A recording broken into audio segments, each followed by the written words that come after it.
obutereevu tuli mu kaseera kavaawo mpitewo omwaka 2021 omuzzukulu wa Mugema Katumba Gerald nze nkubuuzaako ku ssaawa eno yennyini mu kaseera kano ate twagala kuba tukutwala ku nteekateeka eriwo egenda mu maaso. Ekitongole ekirungamya ebyempuliziganya mu ggwanga lyonna nga kye kikwanaganya n'emirimu oba okulungamya emirimu egikolebwa emikutu gy'ebyempuliziganya mu ggwanga ekya UCC olunaku olwaleero kitegese omusomo ogw'okubaganya ebirowoozo kwoteeka n'okulambika awamu n'okulungamya empeereza y'emikutu gy'amawulire wano mu ggwanga wakati mu kaseera kano akavaawo mpitewo 2021. Njagala nkutwale butereevu owulirize okwogera kw'abakulu okuva mu kitongole kino ekya UCC ab'enjawulo abatulambika ate ku butya tulina okugoberera wakati nga tuli mu mbeera eno eyavaawo mpitewo 2021. Offends another person, that other person can complain and you can be charged with offense of offensive communication. Now, the offense can be committed on your radio, on your TV, through your Facebook account, or through your online news platform. Whichever platform you use, if the product of your action becomes offensive to another person, and something becomes offensive primarily where it is untrue, where you published it without any legitimate intention of informing the public, and maybe where you went overboard and infringed on somebody's freedom, right to privacy. The number of things that people do which may not necessarily be illegal, but they do them within the confines of their houses. As a journalist, yes, Article 41 allows you to access information, and you have a duty to inform the public. But what should you inform the public about? Should you come and plant cameras in my bedroom and begin showing pictures of me with my wife? Is it anything that is that a subject that the public is interested in? Does it mean that because there is freedom of expression and the right to inform the public, you should go to a minister's house and begin eavesdropping and reporting whatever they could have discussed in their private lives as people? So sometimes we must create a balance. So if you publish content out of such otherwise private conversations, and the other person gets offended by your publication, if what you did was done through a computer system, you can be charged with offense of offensive communication, for which you can actually be sentenced to about 2 years in jail. And this has happened. You've heard of people and journalists who have been charged under this offense. We also have the offense of cyber harassment, and this has become quite common these days. I think you've been following discussions and debates, attacks and counterattacks, especially offline, where individuals have taken where individuals go to. I'm off. Am I back now? Sorry. I think in the last 1 or 2 weeks, you've been hearing battles between media personalities attacking each other, saying so many unpalatable things about each other on Facebook, but also sometimes on TV. If what the journalists are saying against one another through these platforms amount to what is cyber harassment, you can actually be charged with cyber harassment. And cyber harassment is quite broad. It encompasses all forms of communication which harasses another person. And the harassment could come in terms of creating fear, in terms of painting a picture that this person is doing something illegal, trying to show that this person is not the person the public thought they were. Any such communication that can actually harass another person offline can amount to cyber harassment, and if it is done by a journalist, the journalist will be as liable as any other person. And this becomes very important because I know most of the people who have been accused of cyber harassment are mainly journalists, because you find they're using their time on radio and TV to attack other people. And we've also had some bit of unprofessionalism where journalists are paid money by one group to attack another group using their online social media handles, using their radio shows, using their TV shows. That becomes unprofessional, because as a journalist, we expect you to be objective in your reporting, and we expect you to ensure that whatever content you are churning out is for a legitimate purpose, is for purposes of informing, in purposes of building the nation, educating the public, even where you are trying to entertain. Entertaining the public does not include defaming other people. So you shouldn't say, I'm trying to entertain the public, and then you show that another man is a rogue, another man is a fraudster, is a drug addict, when you do not have evidence about that. We received these complaints as UCC, and as you know, in Section 5(1)J of the Uganda Communications Act, one of our functions as UCC is to receive, investigate, and arbitrate complaints regarding communication services. So we receive a number of complaints, and a number of journalists have been summoned and asked to explain why they published whatever they published before the other complainants, and we've been able to moderate and arbitrate parties. We are happy to say that many times our arbitral proceedings are done in camera. We don't have to tell you each and every detail that we could have discussed in our offices, because we try to respect people's privacy. But there are so many journalists that have been summoned here. We've engaged them, we've talked to them, they have apologized to their victims, and we've tried to encourage them to improve their services and their professional etiquette. So as we enter this electoral period, ladies and gentlemen, we expect to see a lot of, we expect to see many camps going to journalists to either win them to their camps and try to entice them to use their media platforms to propagate a particular political agenda. That is legitimate. You have a duty to give all political contenders a platform to communicate their agenda. But in doing so, ensure that, one, you are impartial, you are objective, but also you are not offending other laws. Ladies and gentlemen, the electoral laws in this country prescribe so many punishments for people who campaign in ways that are not very much acceptable. And specifically, when you look at the Presidential Elections Act, ladies and gentlemen, Section 24 of the Presidential Elections Act goes into details to, for example, tell you that when, as a broadcaster, you host a political contender, you must not allow them to use the platform to promote violence, to incite voters against a particular person, or to propagate tribalistic sentiments. In the last 2 weeks or so, we've had a few people who have been on radio and have been making a lot of statements that, in our view, border on actually promoting sectarianism.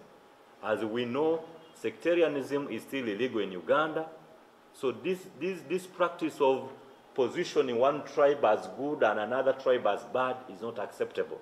We know the number of politicians who love using tribal orientations and attachments as the basis to propagate their political agenda. I think you've heard the Minister of ICT pronouncing herself that media should avoid allowing politicians to propagate tribalistic and sectarian tendencies. We call upon all of us to always restrain. Even when a politician comes and they are trying to campaign in a way that mudslides another person or positions one tribe against another, try to rein in on them. As a show host, call upon these people and tell them right before the show starts that they are not allowed to say anything that is tribalistic, that is likely to injure people's religious feelings, or likely to disharmonize society. Because at the end of the day, the media, we are supposed to be a public good that benefits everybody, not just the person that comes to our media houses, but the entire world. Because your radio stations are now listened to by people beyond your districts, by people beyond your country borders. Many of you are now broadcasting online. People are following you from all over the world. So you have a duty to ensure that you do not allow one politician in your area to use your radio to propagate campaigning that tends to show that maybe your region is marginalized, your region is unfairly treated, your region is not loved, that can create tribal sentiments that can end up causing bigger problems in our country. As many of us remember, in 2007 in Kenya, largely the fights and the death that resulted out of the election violence were as a result of the tribal sentiment that politicians were meting out through the media. We still remember what happened in Rwanda in 1994. The media was at the forefront in promoting the Hutu-Tutsi rivalry. So we call upon all of us as journalists to always be mindful of these limitations and try to call upon the people that come to our shows to exercise responsibility, to exercise personal restraint, even when they have personal feelings. It is okay for you as an individual to hate a particular tribe. It is okay. But it is illegal if you show and signify your tribal feelings on radio or TV, because by doing so, you will be encouraging other people to do the same.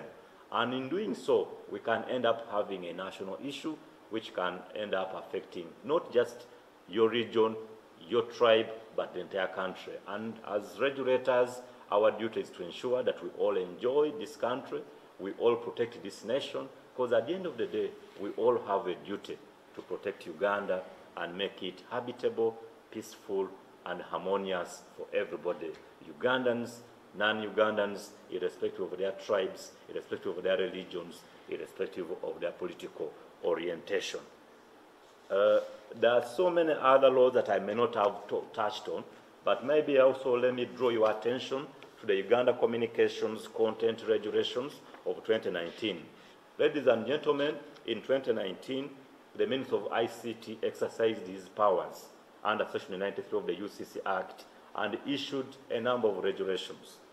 These regulations were gazetted. They are available in the public libraries. Some of them are also available online. We call upon all of us to read them and the journalists to draw the attention of the public to these regulations, because these regulations provide for a number of issues. That are good for consumers, good for operators, and the entire public. So for purposes of our discussion today, I've singled out the content regulations of 2019. They specifically guide broadcasters on how their programming should be, how their content should be structured. And in doing all this, we are trying to ensure that broadcasters are guided, they ensure that their content is in line with the law and the standards. But also, in these content regulations, there are certain offenses that were created, especially when you look at Regulation 45. There are certain offenses where, for example, we say that any person who broadcasts content that is prohibited under this regulation commits an offense and is liable on conviction to a fine not exceeding 48 currency points or imprisonment not exceeding a term of 2 years or both. Now, in these regulations, there are a number of things. The offenses that you could possibly commit include where you, with respect to political advertisement, where you come up with a political advert or you have political discussions that are contrary to, for example, the Parliamentary Elections Act. You allow somebody to record something and they play it on your radio that is promoting sectarianism, that is promoting tribalism, or that is encouraging commission of other offenses like incitement to violence. All those are not acceptable, both during the election period, but also afterwards. And therefore, ladies and gentlemen, I call upon all of us to ensure that we read these laws and acclimatize ourselves with those new provisions and abide by them, because as UCC, our pride is in seeing everybody comply, everybody happy in the sector, the consumers, the operators, and the wider public. For us, we are arbiters. So where as a broadcaster you go off guard, we shall call you to order. Where you go off guard and a member of the public complies to UCC, we shall invite all of you, we shall engage you, and we shall come up with sanctions where we find you to have offended the standards. Ladies and gentlemen, I know there could be many other laws that I may not have mentioned, but there are so many. Many of these laws are available on the UCC website, and I invite you to look at them, and maybe in the discussion part, I'll be happy to take on any question that you might have about these laws. You might be wondering why I've so much referred to laws. Somebody could say, am I scaring the media? No. The purpose is for us to know the law. Because when you know the law, you will be empowered. When you're empowered, you will know what to do.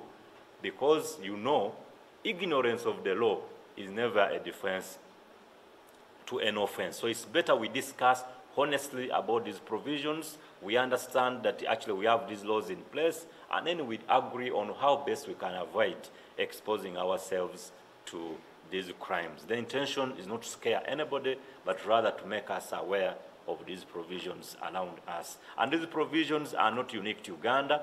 Some human rights activists again have said that why does Uganda have all these laws? Are you targeting the media? Ladies and gentlemen, the government has no agenda to target the media. All professions are regulated. The media, just like all other professions, lawyers, engineers, doctors, are all regulated. So sometimes I've had difficult conversations with journalists when we talk about, for example, requirements to get practicing certificates. Journalists say, why is the government trying to gag us? But I've given an example before, which I can, I think, repeat even here, that a doctor, critical as their service is, a doctor cannot go to a theater to operate somebody if they don't have a practice certificate. They must get that accreditation from their medical council. Lawyers, critical as our services are, every year I must renew my practicing certificate.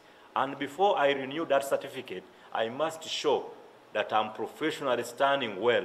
Otherwise, they will not renew my certificate. That is meant to keep us in check and ensure that even as we practice our profession, we are doing it within the confines of the law and the ethical standards of our profession. So colleagues in the media, please do not look at these requirements, these standards as intended to stifle your media space, but rather to promote responsibility, to promote professionalism for the benefit of all of us in this country. Thank you very much, ladies and gentlemen, and moderator, over to you.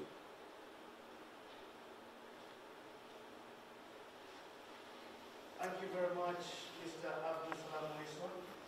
I was actually tempted to stop Abdul-Salam, but I think what he shared is pertinent to everybody. It is important that we are aligned, otherwise the season where we're heading to have especially in the legal and regulatory framework.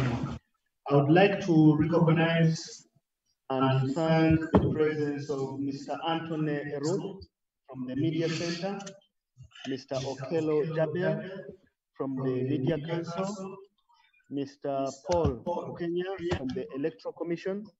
These are key stakeholders in this effort, and I hope we can have a time where they can say hello to us. Please note that this conference that we are doing, or the meeting, today is for the Northern Uganda, and all interested parties are welcome. We'll be having on the 15th, West Nile, on the 17th, Western region, on 20th, we shall be having Western region, and we shall finish with 22nd for Central region. Now, with the discussion, the way it's going, you may realize that you may find it interesting to also chip in the subsequent discussions by just registering. The information being shared is for public information, and I hope that we can take a table. Now, I would like to invite, in the interest of time, Mr. Mateeka. Mr. Mateeka is the head of multimedia and content regulation at the Uganda Communications Commission. I would like him to be able to throw or cast a light on some issues to do with the standards and guidelines. As you may know, a law in itself, or even the Constitution, may not be able to illustrate something to the detail. So we use regulations, standards, and guidelines. So, Mr. Mateeka, you're very welcome. Thank you, moderator. My name is Mateeka, but for purposes of ensuring compliance with technology, I'll be speaking on Mr. Paul Mukasa's laptop. I hope I'm audible enough. Thank you. Ladies and gentlemen, good morning. Welcome to this sensitization on broadcasting standards in Uganda. Today we are talking to our brothers and sisters from northern Uganda. Like my colleagues have said, especially Mr. Abdusalam, the lawyer, the law prescribes in general what is expected of you. As the Commission, from experience, we have seen that it's very important for us to further break down what the law intends to achieve, such that all of us understand each other. As such, these standards that we come up with time to time are intended to, 1, promote responsible broadcasting, protect viewers and reduce undue offense and harm to the people we serve, facilitate broadcasting that caters for the diversity of tastes and interests, promote impartiality and accuracy, and provide guidance to you broadcasters in relation to matters falling within the scope of the law and the standards. Basically, there are 7 principles behind all these standards. 1, we want respect for community standards. We all know in Uganda you can have very many different kinds of community. We have religious communities, then it goes into different denominations of Catholic, Protestant, Muslims, Pentecostals, etc. We also want to have importance of context, protect the children from harm, and respect of persons and groups in society, and like the lawyer said, respect of privacy. As we talk now, we have so far as a commission come up with 7 standards. We have the minimum broadcasting standards provided for in law. We have the code of practice for broadcasting. We have the general programming standards. We have religious programming standards. We have advertising standards. And we have guidelines for live coverage of events. As we speak now, we are in a cycle of you renewing your licenses to 5-year licenses. As such, we require that when you're renewing, you're going to sign against a document that says you have received, read, and understood these standards. And the law also provides for a producer, and the law defines the producer as including a person who is at any given time in charge of program production and transmission to the public by means of an electronic apparatus. So that producer, the law provides that a person shall not be appointed a producer of a broadcasting station if that person is less than 18 years of age, is of an unsound mind, is not ordinary resident in Uganda, and does not possess the requisite qualifications prescribed by the Media Council. So the Media Council is very important in prescribing the qualifications of a producer, because the producer is supposed to have the cardinal role of ensuring that these standards are upheld by your broadcasting stations. The minimum broadcasting standards are provided in the Uganda Communications Act under Schedule 4. And 1, I will read them verbatim. We must ensure that a program that is broadcast is not contrary to public morality, does not promote the culture of violence or ethnic prejudice among the public, especially the children and youth. In case of a news broadcast, is free from distortion of facts, is not likely to create public insecurity or violence, is in compliance with existing law. B, programs that are broadcast are balanced to ensure harmony in such programs. D, where a program that is broadcast in respect to a contender for public office, each contender is given equal opportunity on such a program. And lastly, where a broadcast relates to national security, the contents of the broadcast are verified before broadcasting. So that is provided for in law. However, we felt like there are many other provisions in law that we need to bring to your attention. As such, we came up with those standards, but broadly, because of time, those standards cover the following. One, we want to observe good taste and decency by ensuring that broadcast content desirable to the public and is not offensive. Offensive, like the lawyer said, can talk on different dimensions. If it is a religious program, you shouldn't attack other religions or other religious figures. It shouldn't, if it is about music shows, they shouldn't be pornographic in nature, and the videos should be respecting our public norms. We also want to ensure that such programs, the language used, especially in hours when children are watching television, should be appropriate and not involve the use of foul language. We also want to ensure impartiality, neutrality, and accuracy. As a commission, we realize that there are always going to be controversial issues and viewpoints in programs like current affairs, news. However, reasonable effort should be made and reasonable opportunity given to present significant points of view, either in the same program or in other subsequent closely following program. We also want to ensure that the programming that is done on your stations ensures the maintenance of law and order. Mr. Abdul Salam has labored to break down for you the laws you should be mindful about. We also ensure that human rights are followed.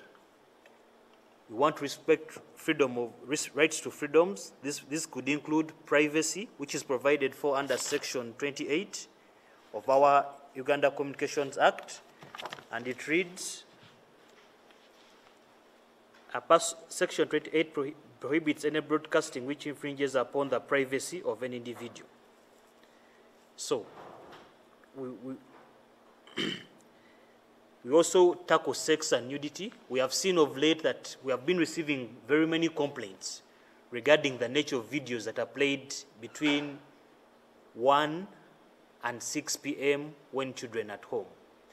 The standards we have provided guide you on ensuring that the music, the lyrics, the dance, the dancing, the dressing, all of those are taken into context when we are arbitrating. The standards also provides for what you're supposed to do when you're reporting in news. We realize that mistakes are common and can be done, but we require you to significantly acknowledge them and be corrected immediately on the same channel at the first available opportunity. We also say news should be presented accurately, and presenters of news should not put their opinions. So, news should be distinguished from comments, and material relating to a person's private affairs is not expected to be aired unless it is in public interest. So if you can demonstrate the public interest of why you invaded someone's privacy, then you can air it in news. We also want to protect children's rights. As such, we make sure that, one, we require you to carry programming that has classification symbols. Classification is done by the Media Council, and we usually have classifications like general, suitable for all viewers, PG, which means parental guidance, 16 plus, which means suitable to persons under 16 years of age, 18 plus, suitable for people above 18. Then we have notification like SVL, which means sex, violence, and language. The importance of that classification is to enable parents make informed decisions of where they want to watch the program, where they want their children to watch the program. The standards also cater for violence, and violence, whether verbal or physical, must be appropriately limited in programs. We have noted with concern that we have, as broadcasters, because we think that controversy sells, we are ending up broadcasting scenes that are violent, and as such, we end up glorifying acts of violence and riots. We have also developed standards for religious programming because we have seen that of recent, many religious leaders in different denominations have been attacking each other on radio and TV. So we have come up with the standards that clearly stipulate what and how you're supposed to cover religious programming. We have also come up with advertising standards that require all advertisement to be legal, honest, truthful, and decent. Advertising should not be misleading, fraudulent, harmful, offensive, exploitative, socially irresponsible, and against the basic principle of fair competition. Of recent, we're receiving many complaints from many stakeholders, including the National Drug Authority, over broadcasting of adverts that claim to have medicinal components and cure different ailments without getting clearance from the National Drug Authority. Please note that all advertising for and has components to do with medicinal properties has to get clearance from National Drug Authority. The advertising standards also limit the number of advertising allowed or allowable in an hour, and that is set at 10 minutes. They go ahead to tell you what you're supposed to do if you intend to have sponsored programming, how to do screen split advertising, how to look out for sponsored programming, product placement, and all other aspects of that. These standards are also very important in empowering the end users or the consumers or the viewers, and we want them to be able to make complaints. Please, the complaint handling mechanism that we encourage as a commission is that all advertising at a start, all complaints should first be held between the broadcaster and the person complaining. It is only when those people complaining haven't received proper redress that they can forward to us for arbitration.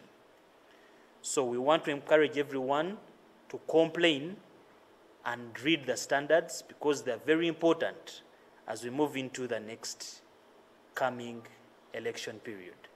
In the interest of time, I want to give the opportunity to broadcasters to have feedback and clarification because we have less than 20 minutes left. Over to you, Mr. Moderator. Thank you very much, Mini.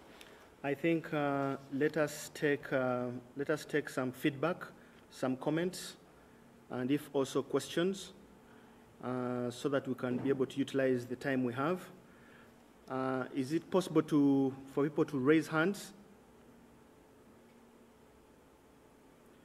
I could pick people by raising hands. You can react to the feedback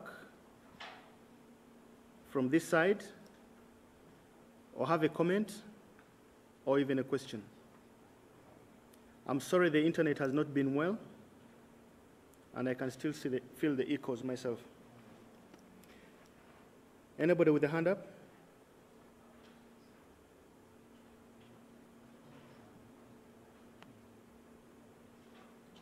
Anybody with a comment, a question, or seeking clarification? People have asked for presentations, and I think we'll organize for the presentations to be shared with everybody who has sent in an email. There's been a complaint on the network. Okay, let us begin with Sam Atu.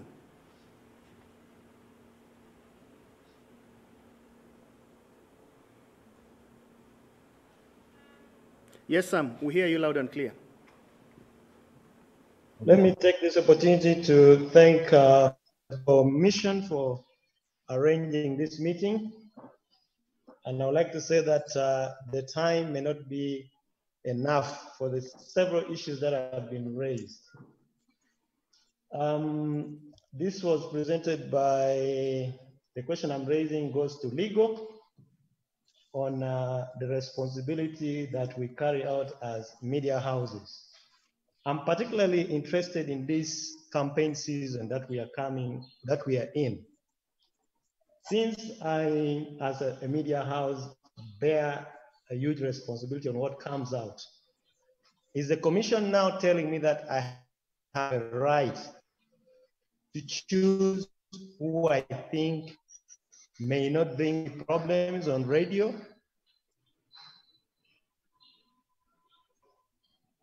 Is my question clear? Yes, your question is clear. Thank you.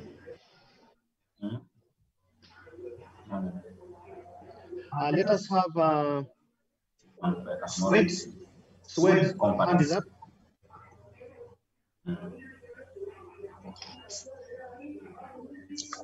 Munira, Swed. Munira. Morning, everyone. Good morning. Yeah, I want to thank Salam, Paul, and the rest for the meeting.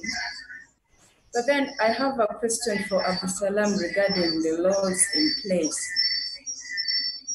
My question is, how can a disclaimer protect me, the host, in case my guest mentions something that maybe is deemed illegal? Because in most instances, we've seen whenever there's something deemed illegal or not liked on air, it's the host that is run for, and the host is let free. So how can this disclaimer really protect me? Because we've seen the disclaimers not being respected. Then two, how can journalists get or acquire practicing licenses? Because this has been a very difficult process for some of us who have been in the profession for quite a long time. Thank you so much. Thank you very much, Munira.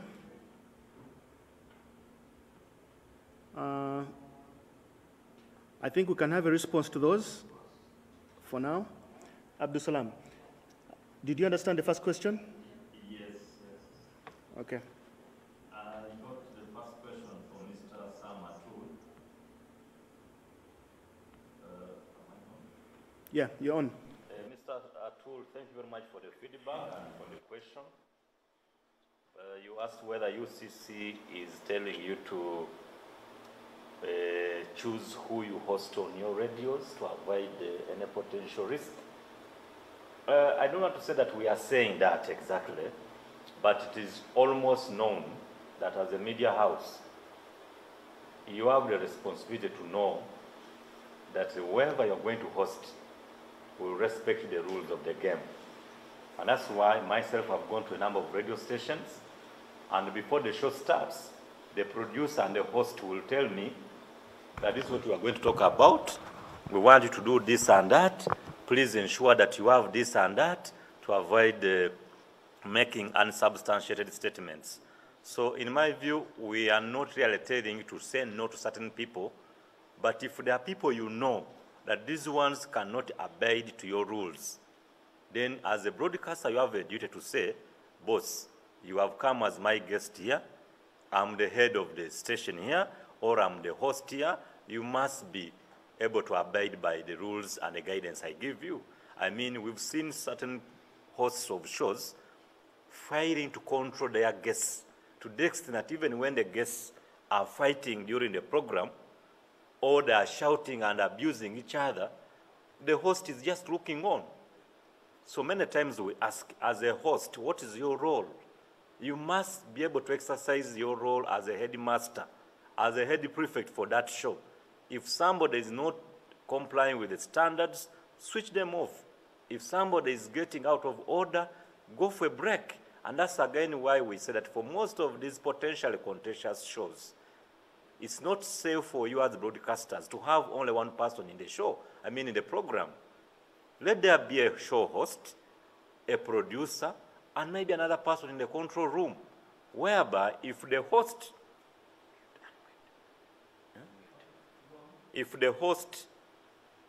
fails to control this guest and the guest begins making statements that are not palatable, the person in the control room should be able to go, for example, for an advert. And then you first of all control this person. I mean, don't you also get surprised that sometimes you watch guests fighting on live television? You don't need to be a very senior journalist to know that that is wrong. But we think sometimes we do not use our powers well as guests, as hosts, but also as producers of programs. And that's why the law requires that for every program, there must be a producer, and a producer should be somebody with experience in journalism, somebody with knowledge of issues of journalism and broadcasting, such that you can appropriately come in and guide this host that, no, you are veering off the right course, ask maybe this guest this question that can allow them to explain or expound on whatever statement they are making that you think is controversial. At the end of the day, we are not trying to say that you gag people. We are not saying that you limit people on what they can say or not say, but guide them.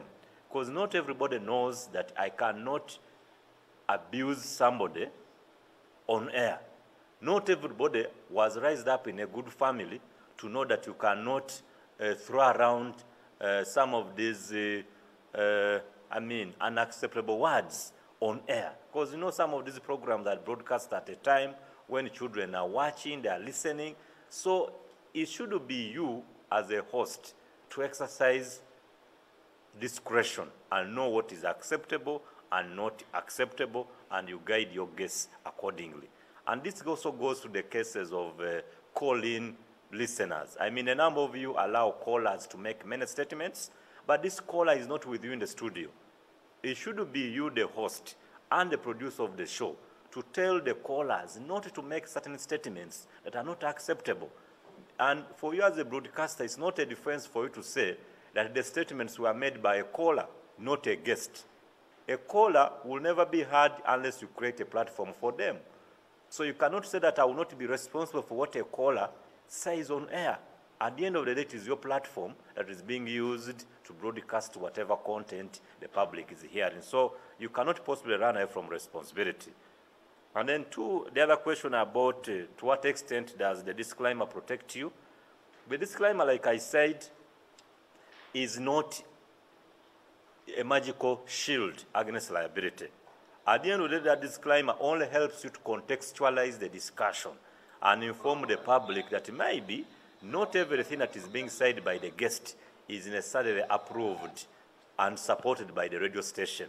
But that does not take away the primary responsibility on you as a radio station or as an online platform to control your guests. So the reason why they will come for you as a host or as a producer is because you are the one who had the duty to control this person who made the, wrongful, offensive, misleading statement. So you have a duty to control them, and also always get copies, at least get identification documents or contacts of the guests that you have in your show, such that when that time police knocks at your door and says, I want Abdul Salam, you hosted him last week, you don't again say, I don't know where Abdul Salam, I don't know him, I don't have his phone number. It will be very good for you as a host to say, the person who made the statement is Abdul Salam, this is his phone number. That can become a starting point for police or a regulator in following up that person. But remember, for us as regulators, for example, we do not regulate those guests that you host. We do not regulate the callers. We regulate you, the broadcasters. So it's your duty to ensure that you have in place measures to control the guests, the callers, and all other people, including advertisers, during your program.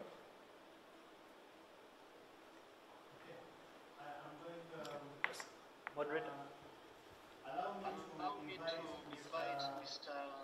Jabel Okello. I know he's on the forum here from the Media Council. I want him to answer the question to do with how do journalists acquire practicing certificates? That I think has been an issue, and Jabel Okello should be able to throw light on this. Jabel Okello, you're with us?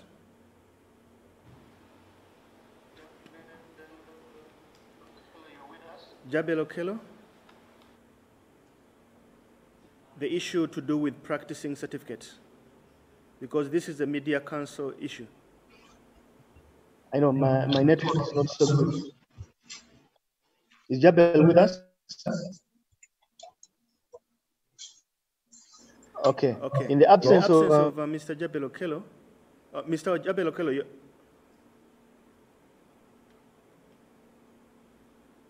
oh, thank you. There was a question of how journalists can acquire media practicing certificates. Could you throw some light on that?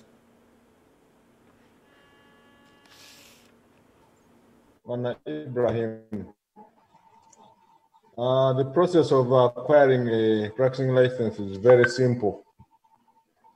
One just needs an introductory letter from the media house for which they work, on a cover note or cover letterhead of the media house on which they work, stating who they are and their credentials, meaning who, qualification, and so on. And then attach your photographs and submit that to the Media Council office. Because that letter is addressed to the Secretary of Media Council. And that's it. Simple. Until now, we only charge 10,000 shillings per certificate which is issued. Okay, Mr. And Jabel. that process should normally take about 3 days or 5 days at most. You should have got a meet. Okay. Okay. So, Mr. Jabel, since you have the floor, are there any other comments you would wish to share with our broadcasters today? Please say that again. Since you have the floor, are there any other comments or observations you would want to share with our broadcasters today?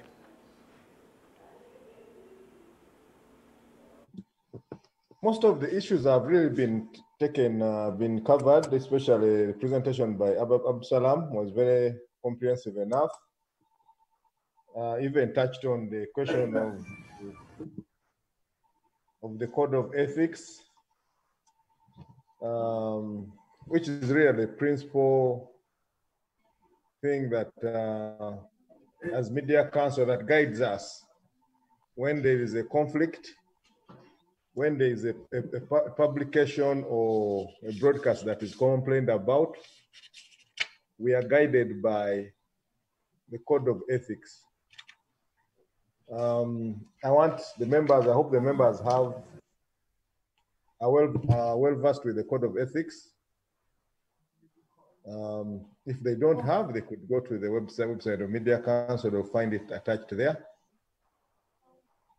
so that you are aware of the things that are required of you and under the code of ethics. Obviously, we are going for elections. That may present a whole set of challenges, which I'm sure the stakeholders, I see Mr. Paul Buchanan from Electoral Commission and others, are still grappling with how this election is going to be.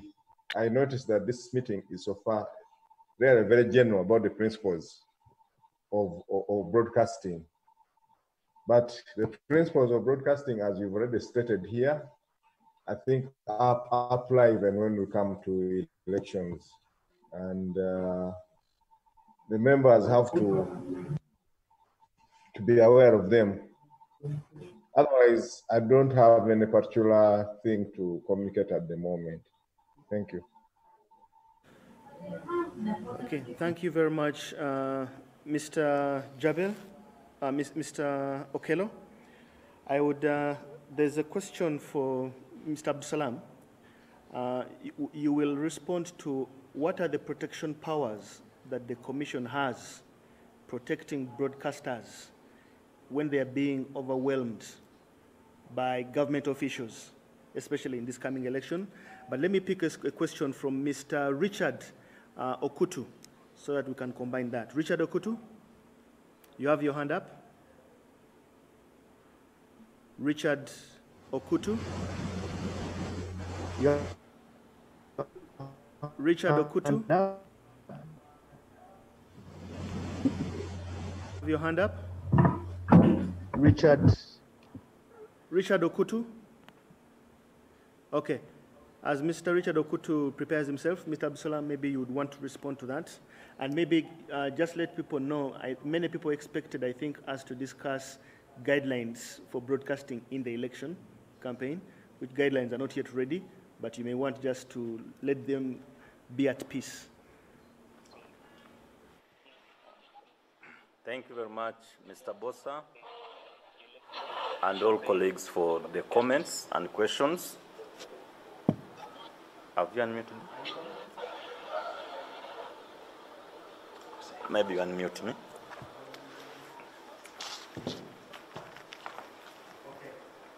Hello? Am I now on? Yes, so I was saying that thank you very much for the questions and comments. What protection is there for journalists? The primary protection for journalists is in Section 2 of the Press and Journalist Act, which says that a journalist should not be subjected to undue disturbance by anybody, merely on the basis of their being journalists or their work as media personalities. So for as long as you as a journalist, you are doing your job, you've followed the standards, if anybody comes to you, you should be able to use that as a shield against whatever action they are trying to start against you, but also encourage those people to come to UCC. And also you as journalists, when you are subject to some of these, I would call it harassment, as some of you have called it, try to inform UCC about what is happening to you, because sometimes we hear about these issues in the media without actually hearing anything from the actual journalists that could be subjected.